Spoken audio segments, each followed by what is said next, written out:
আক্তার আমাদেরকে জানাবেন লঞ্চ ঘাটের কি অবস্থা, সেখান থেকে ঠিক সময়ে লঞ্চগুলো ছেড়ে যাচ্ছে কিনা, বাড়তি ভাড়া নেওয়া হচ্ছে কিনা, যাত্রীদের কোনো ভোগান্তি রয়েছে কিনা? লঞ্চ ঘাটের যে জার্নি সেটি বরাবরই কিছুটা তুলনামূলক ভোগান্তি কম হয় এবং এখন পর্যন্ত আমরা সেই চিত্রই দেখছি। এবং আজকে অফিসিয়ালি যেহেতু ছুটি ঘোষণা করা হয়েছে, ছুটি এবং এরপর থেকে অর্থাৎ বিকালের পর থেকেই কিন্তু এটার সংখ্যা আরও বাড়বে। এবং এখন কিন্তু আমরা দেখছি যে যাত্রীরা এই যে লঞ্চ ঘাটের দিকে ব্যাপক পরিমাণ যাত্রীরা তারা আসছেন এবং এখানে কিন্তু সারি সারি শত শত লঞ্চ কিন্তু এখানে অপেক্ষমান রয়েছেন। বিশেষ করে দক্ষিণ অঞ্চলের বিভিন্ন জেলাতে এই লঞ্চগুলো ছেড়ে যান এবং আমরা দেখছি যে প্রত্যেকটি লঞ্চের সামনে যারা লঞ্চ সংশ্লিষ্ট রয়েছেন তারা তাদের হাক ডাক দিচ্ছেন, তারা তাদের লঞ্চে যাত্রী ফেরানোর জন্য তারা যে চেষ্টা সেটি করে যাচ্ছেন। এবং যাত্রীদের সঙ্গেও দু একজনের সঙ্গে কথা বলছিলাম, তারা বলছিলেন যে ভোগান্তি এড়াতেই মূলত তারা রেলপথ কিংবা সড়কপথের বিকল্প হিসাবে এই লঞ্চ ব্যবহার করেন এবং এখানে কিছুটা সাশ্রয়ী কম টাকায় যেতে পারেন। পাশাপাশি স্বস্তির যে বিষয় সেটি তো আছে এবং গতকাল থেকেই আবহাওয়ার কিছুটা সমস্যাজনিত বিষয় রয়েছে।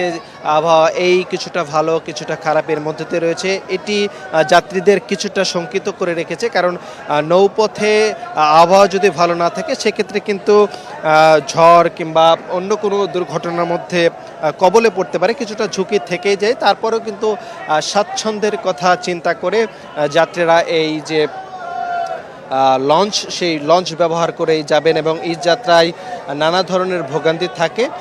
তুলনামূলকভাবে লঞ্চে ভোগান্তি কম, যাত্রীরা সেটি বলছিলেন যে এখন পর্যন্ত তারা যে টার্মিনাল পর্যন্ত এসেছেন, টিকিট কেটেছেন, এখন পর্যন্ত তাদের কাছে তেমন ভোগান্তি তাদের পোহাতে হয়নি। পাশাপাশি টিকিটের যে দাম সেটি পূর্ব নির্ধারিত যে ভাড়া রয়েছে সেটি নেওয়া হচ্ছে এবং এখানে বিআইডব্লিউটি এর পক্ষ থেকে কিছু বাড়তি সুবিধার জন্য যাত্রীদের জন্য সেবা দেওয়া হয় সেটি নিশ্চিত করা হয়েছে। আমরা দেখেছি যে পুলিশ প্রশাসনের বেশ কিছু আইন শৃঙ্খলা বাহিনীর সদস্যরা তারা নিয়মিত এখানে টহল দিচ্ছেন যেন কোনো যাত্রী হয়রানির শিকার না হয় কিংবা ভোগান্তির শিকার না হয়। এবং এখন পর্যন্ত কিন্তু যাত্রীরা তারা খুব স্বাচ্ছন্দ্যেই কোনো ধরনের অভিযোগ ছাড়াই ঈদের বাড়ি ফিরছেন এবং তারা অপেক্ষা করছেন এই লঞ্চে উঠে। এবং লঞ্চগুলো মূলত সন্ধ্যার পর থেকে দেশের দক্ষিণাঞ্চলের বিভিন্ন রুটে তারা লঞ্চগুলো ছেড়ে যাবে। তো এই ছিল আমার কাছে সদরঘাট লঞ্চ টার্মিনাল থেকে ঘরমুখো মানুষের ঈদ যাত্রার সর্বশেষ সীমা। আক্তার, আপনাকে অসংখ্য ধন্যবাদ।